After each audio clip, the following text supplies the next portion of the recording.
뉴시스 중용록 기자입니다. 국회의 어떤 경념을 넘어서 좀 좌우 없이 초당적인 협치를 좀 요청을 드렸었는데 지금 그 교육위원회에 계류 중인 법안이거나 아니면 서희철 사태 이후에 새롭게 발의된 법안 중에서 어떤 당에 따라서 입장이 갈릴 수 있는 부분이 있다고 보시는 건지. 네, 있습니다. 배경인 건지. 예. 일단 뭐 제일 먼저 지금 좀 충돌되고 있는 게 좀 의견이 갈리는 게 그거죠. 학생권 조례 재검토지 않습니까? 예. 그리고 두 번째는 이제 이걸 교권 침해 사안을 생기부에 기록하는 부분에 대한 문제. 이 두 가지로 저는 압축된다고 생각합니다. 나머지 부분에 대해서는 뭐 거의 좀 일치가 됐고요.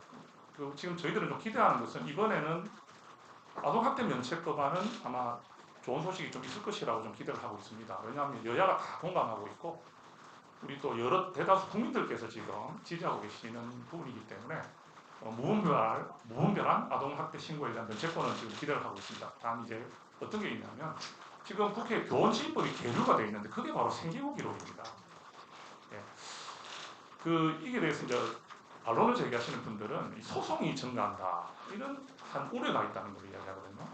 우리 한 기자님 한번 생각해 봅시다. 소송이 증가할 우려가 있다는 이유로 그런 어떤 소송이 증가하는 그런 상황들이 좀 있다고 보더라도 그런 이유 하나를 가지고 지금 선생님을 짓밟고 선생님이 폭력을 행사하고 선생님의 인격을 말살하는 이런 행위들을 적지 말자. 저 이렇게 말씀드릴게요. 제가 한국교총 회장되기 전에 초등학교 교사했지 않습니까? 25년간. 학생이 선생님에게 기분 나쁜 말을 하는 것은요. 자, 우리가 자식이 부모에게 우리가 부모 입장으로 생각해 봅시다. 우리 아이가 부모에게 이렇게 좀 대들고 하는 부분하고 학생이 선생님한테 대드는 건 다르잖아요.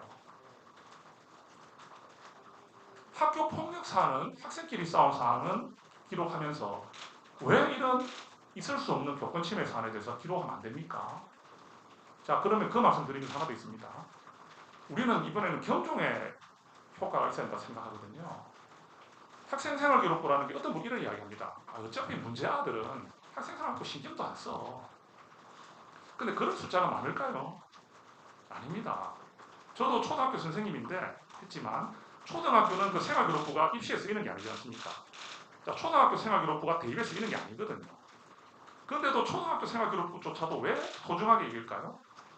학부모님들께서 이게 학교 50년간 보존이 되지 않습니까?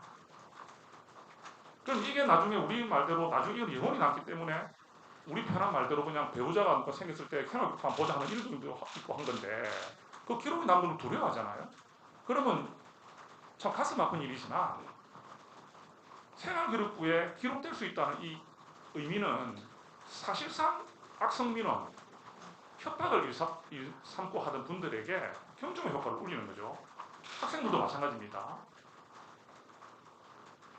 얘들아 너희들 지금 학교 가면 선생님에게 욕설하거나 선생님에게 반항하고 이런 거 이제 하면 안 된다.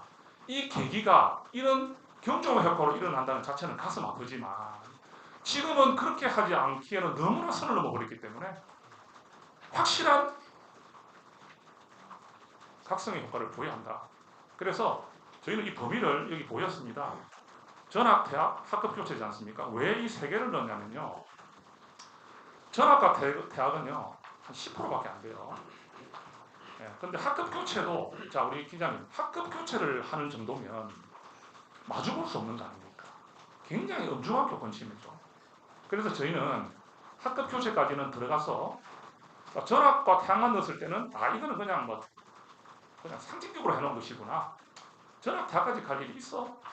이렇게 생각하는 것보다 학급 교체도 생활기록 기록됨으로 인해서 정말로 교권 침해 사안들이 심각하다 판정될 때는 우리 아이가 생활기록에 기록되는구나 하는 이런 분위기들이 너무 중요한 거죠. 그래서 저는 이게 저도 선생님으로서 가슴이 아픕니다. 왜? 법대로 제재하고 또 경종을 울리고 제가 학교 다니면서 그런 선생님이 아니었거든요. 제가 지금 전국에 수많은 저의 제자들이 있지만 저는 우리 제자들이 저를 그런 선생님으로 기억하지 않습니다. 저도 따뜻한 교육을 하고 싶었던 선생님이거든요.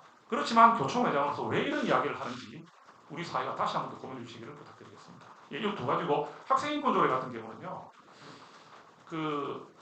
이런 말씀을 많이 하시더라고요. 언론에서. 통계 자료가 학생인권조례가 시행 중인 학교와 시행 중이지 않은 시도가 별 차이가 없다. 저는 그 논리 동의하지 않습니다. 왜 그러냐면 그 침해 사안들의 조사 통계 수는요. 저는 한 1000건 만건 중에 한 건 신고된다고 보거든요. 지금 우리 손덕재 선생님 부회장님 한 분도 아마 1년 중에 몇백 건 겪을 것 같은데요. 신고하면 신고가 되는 그런 사례다. 근데 참고 넘어가지 않습니까? 왜 참고 넘어갑니까? 일단 처음 스승이기 때문에, 두 번째 아동학대로 역고소 당할 수 있기 때문에.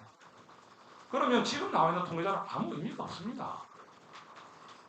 학생인권조례가 시행되는 것과 시행 안 되는 것이 통계 결과가 별 차이가 없다는 식으로 논리를 하는 것은 그것은 바람직하지 맞지 않습니다. 학생인권조례가 무엇을 우리에게 주었습니까?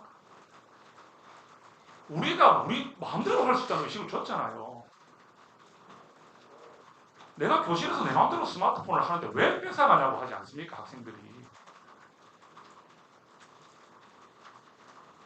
학교가 어떤 곳입니까? 사회인으로서 가는 길을 가르치는 곳이지 않습니까? 내밖에 모르는 것을 가르치는 게 우리 학교입니까? 지금 학생인권조례는 권리에만 지용되어 있는 거예요. 권리. 내가 누릴 수 있는 권리. 그게 2010년에 경기도부터 시작되면서 이게 전국적으로 확산이 되고 또 시행되지 않고 있는 시도도 이미 다 알고 있습니다. 이런 분위기들이 다 있기 때문에 학생인권조례를 시행하지 않는 시도도 그 영향을 받아서 선생님들이 움츠러들고 학부모님들도 그런 마음을 가지고 접근하고 있고, 그래서 저는 학생인권조례는 지금 교총에서 폐지해서 한 적이 있습니까? 좀 묻고 싶습니다. 지금 폐지하자만 한 적이 없습니다. 재검토하라. 독소조항 제거하고 학생의 권리와 교사의 권위가 존중되는 최적의 안으로 가는 것이 맞다고 이야기하는 것이지, 저희가 지금 어디 저희들이 폐지하라 말을 한 적이 없지 않습니까? 그런데 또 일본 정치권에서는 학생인권조례를 문제가 있다고 하는 그 문제 제기 그 자체를 갈라치게 한다 그래요. 아니 문제 제기하는 자체를 갈라치게 한다 해버리면 언급도 하지 말란 뜻입니까? 문제 제기할 수 있잖아요. 학생인권조례가 문제였다. 많은 분들이 교총에서 설문조사하니까 3만 명 중에 83%가 영향이 있었다고 합니다. 그게 1,몇백 명이 여론조사해가지고 발표한 그 교원단체하고 저희하고 같습니까? 저희는 설문 참여를 3만 명이 넘게 했습니다. 그 통계 결과하고 비교하시면 안 되잖아요. 83%가 학생인권조례가 교권 추락에 영향을 미쳤다고 하고 있습니다. 그런데 이걸 문제제기하는 자체를 처음부터 갈라치게 하지 마라. 학생과 교사를 갈라치게 하지 마라. 왜 문제제기도 못합니까? 그렇게 갈라치기 하지 말라고 말하는 사람이 갈라치기 하는 거 아닙니까? 저는 그렇게 말씀드리고 싶습니다.